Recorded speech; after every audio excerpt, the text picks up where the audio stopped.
Our speaker is Katy Sine from Brigham Young University in the United States. Today, she presents her talk on the topic, Empirical Validation of the Whole Self-Love Scale, a multidimensional, non-narcissistic measure of self-love. I'm Katy Sine, a PhD candidate at Brigham Young University, and I'm here to talk to you today about the empirical validation of the whole self-love scale, a multidimensional, non-narcissistic measure of self-love. I worked on this study with Dr. Julianne Holt-Lunstad and Dr. Wendy Birmingham, both at Brigham Young University as well. I wanted to first thank the International Conference of Love and Relationship Studies for having me. Thank you for attending, and also deep gratitude and thanksgiving for my community of mentors and advisors, my family and friends, all who have accompanied me by offering their wisdom, kindness, and love, and without whom I wouldn't be here giving you this wonderful presentation today. Self-love has garnered some theoretical scholarly recognition as essential to psychological well-being.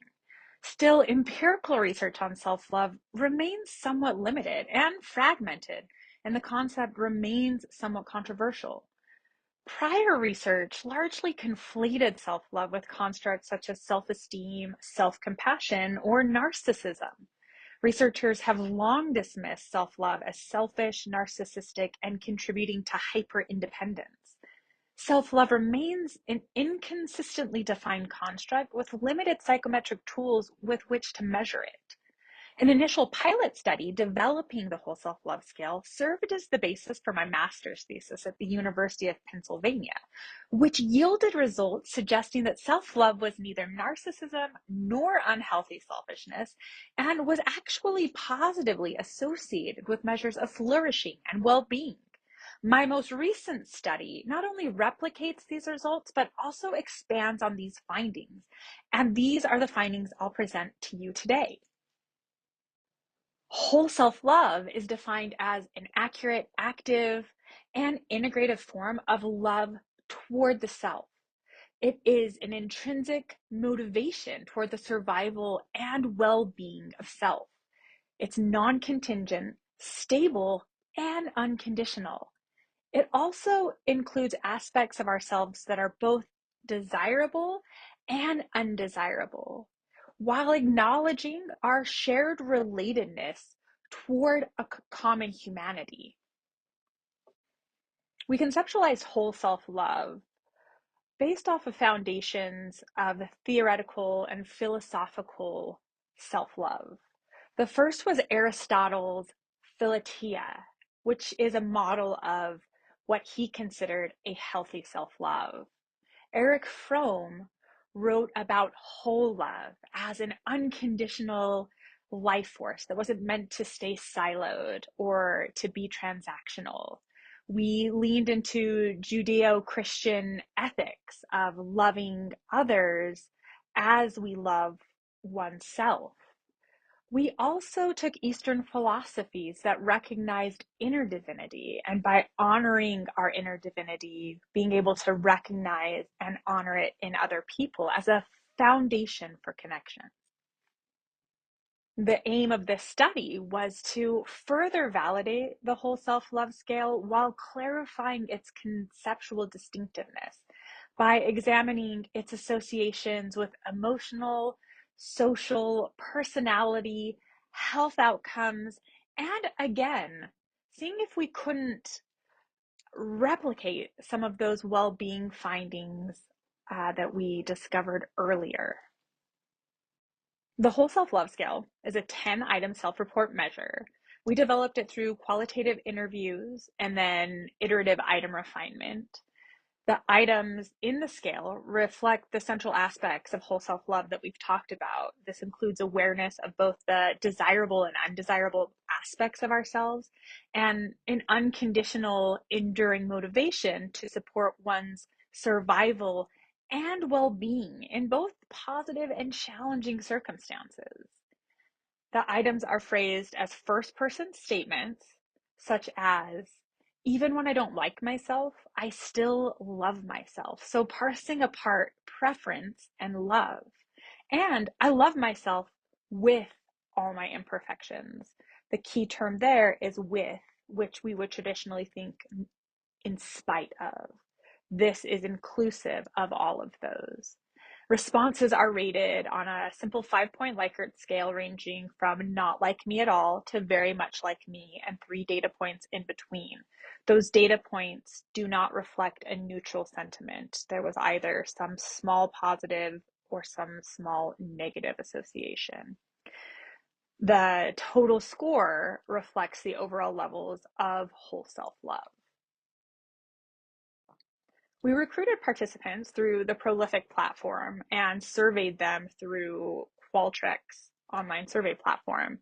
Our participants were a nationally representative US adult sample of 1,000 people. The survey design was cross-sectional, so they completed an online survey that included the whole self-love scale along with measures of affect, both positive and negative, emotion regulation, social connection, personality traits, loneliness, depression, social anxiety, well-being, and self-rated health.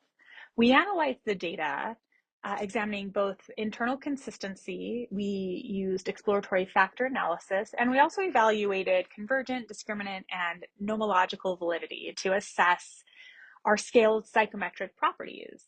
Spearman's rank order correlations were used to examine the associations between whole self-love and psychological outcomes.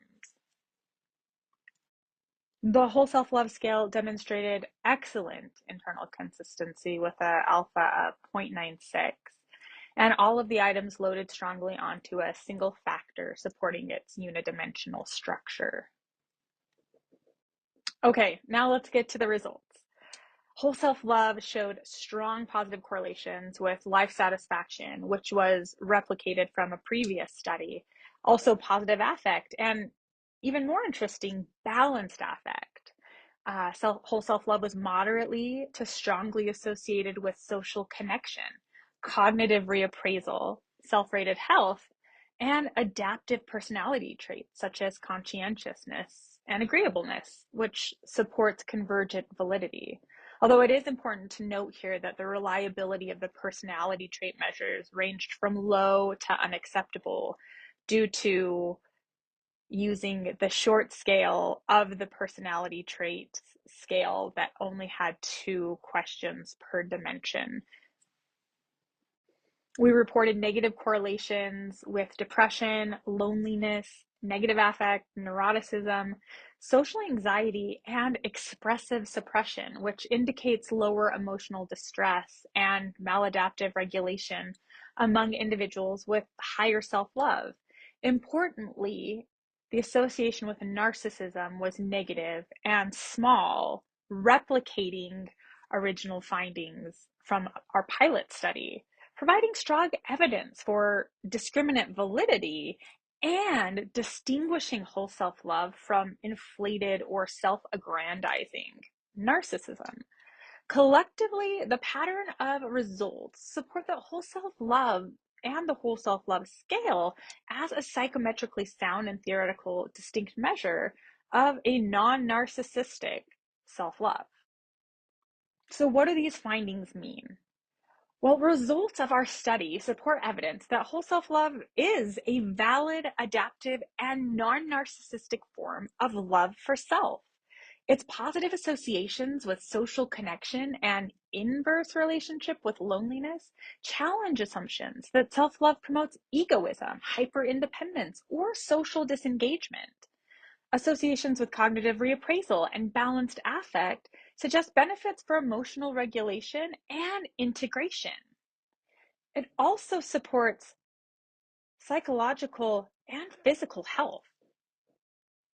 In conclusion, we suggest that the findings of the whole self-love scale offer a psychometrically sound tool for use for future research. This includes and should include longitudinal studies, cross-sectional cultural validation, and the exploration of self-love in therapeutic and preventative mental health contexts, as well as developmental.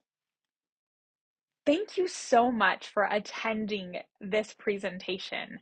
And please reach out with any questions, concerns, and especially if you want to be involved. Self love is a burgeoning field, and I would love to collaborate with you. So please reach out to any of the links below. Sending you love.